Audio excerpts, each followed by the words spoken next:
beats by Dallas, make it hurt.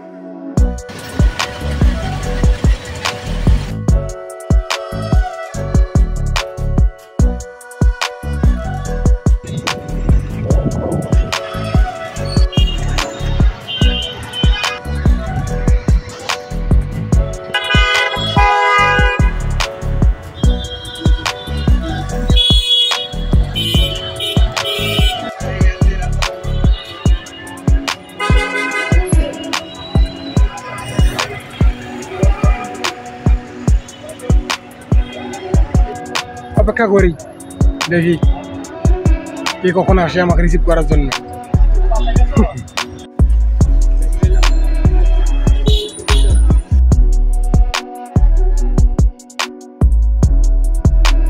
भाइयों और बहनों, देवियों और सजनों, नमस्ते मरहबा, अस्सलाम वालेकुम। This is your Mohammad Ruhan Khan. Welcome to the new blog. আশা করি সবাই ভালো আছেন। এখন সকাল 7টা বাজে। সূর্য মামার সাথে আমিও জেগে উঠেছি। সময় এসে গেছে নরসিংদী ঘোড়াশাল থেকে বিদায় নেওয়ার। নরসিংদী ঘোড়াশাল থেকে ঢাকা যাওয়ার জন্য এই হাইওয়ে ব্যবহার করা হয়। ঘন্টা দুয়েকের মধ্যে টঙ্গী গিয়ে হাজির। ব্যাগ বস্তা একদম সিএনজির পিছনে রেখে দিয়েছি, দিয়ে নিজে বসছি। 2 জন যাত্রী আছি আর 3 জন হইলে যাত্রা শুরু করব। আজকের ব্লগে আমি আপনাদের সাথে শেয়ার করব কিভাবে বাংলাদেশের সকল প্রকার যানবাহন ব্যবহার করে দেশের রাজধানী ঢাকা শহর পৌঁছালাম, এই বিষয়ক অভিজ্ঞতা। আশা করি ভালো লাগবে, শেষ পর্যন্ত সাথেই থাকুন।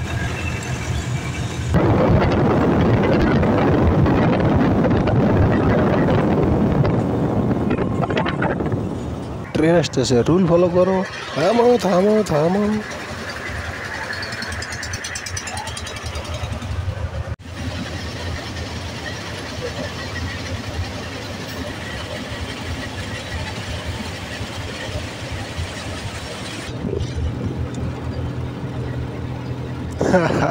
মাইন কেজি ভাই পড়ে গেছি। এবার সিএনজি থেকে নেমে অটো রিক্সায় উঠি। আর সিএনজি ভাড়া এত চাইবি, মনে হবে রংপুর থেকে ঢাকা আসার ভাড়া চাইতেছে।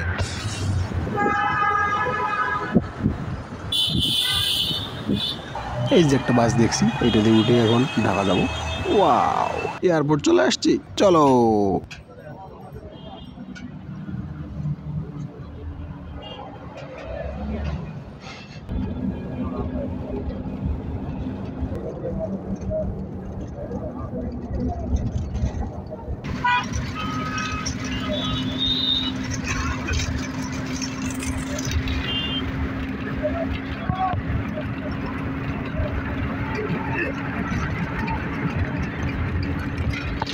বাস থেকে নামবো মহাখালী ফ্লাইওভারের নিচে। এখান থেকে নেমে রিক্সা নিয়ে গুলশানের দিকে ঢুকবো। ঘাটে বসে পারাপার দেখবো।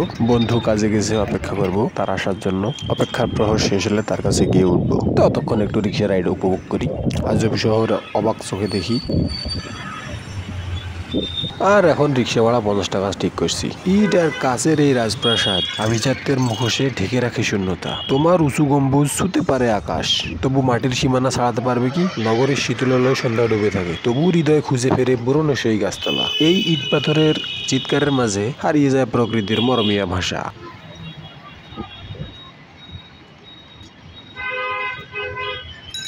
আমি দাঁড়িয়ে দেখি মাথা উঁচু করা দালান। মনে হয় এ কি সত্যি সাফল্যের দহন? কোন যাওয়া, কোন তৃষ্ণায় গড়া এই স্বপ্ন, যেখানে মানুষ হারায় আর থাকে শুধু ইটের মায়া। তবু আমি দাঁড়াই, তাকাই চুপচাপ। এই উঁচু অট্টালিকায় লুকোনো কত গল্পের ছাপ, সুখের আভাস, বিষাদের ছায়া, সব মিলিয়ে শহরের এক অসমাপ্ত কাব্য।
উঁচু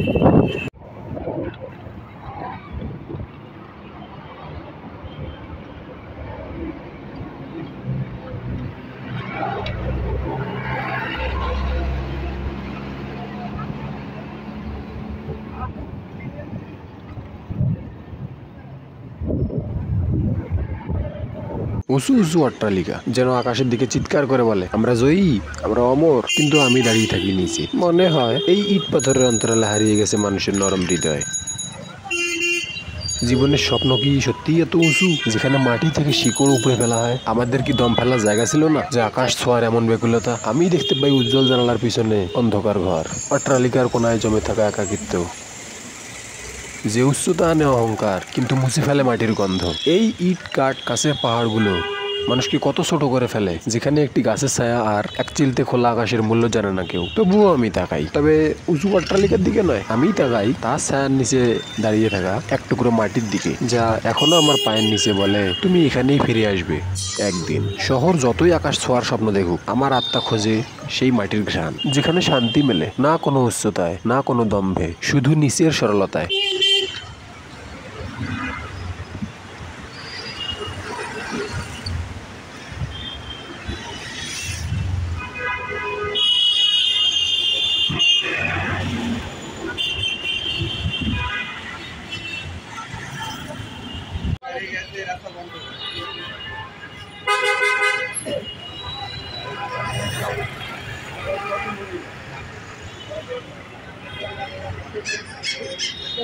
মাত্র রিক্সা থেকে নামলাম, এটাকে এখন ঘাটে এনে এর উপরে বসে অপেক্ষার প্রহর গুনতে হবে।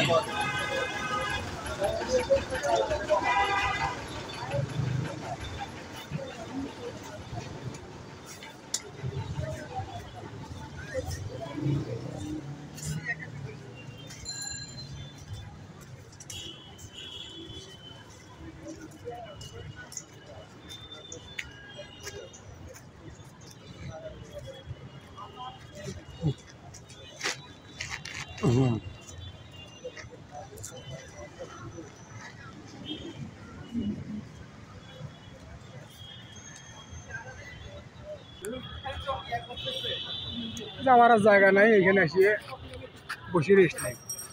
নদী দেখি, পচা পানি দেখি, ট্রলার যাইতেছে, লঞ্চ আসতেছে, জাহাজ, বহু কিছু।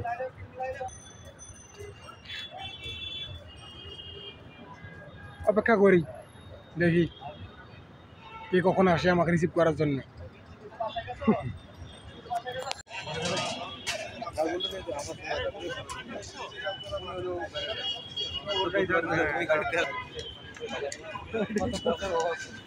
আমি না পারি, না পারি, না পারি, না পারি,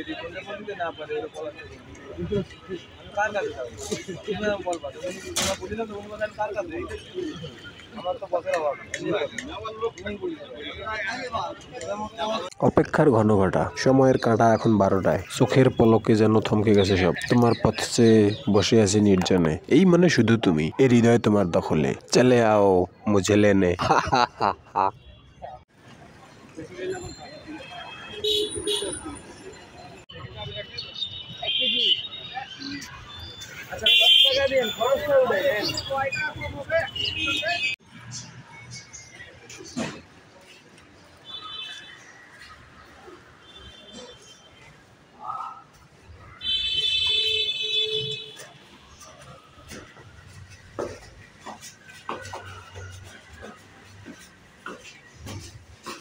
থ্যাঙ্কস ফর ওয়াচিং গাইজ।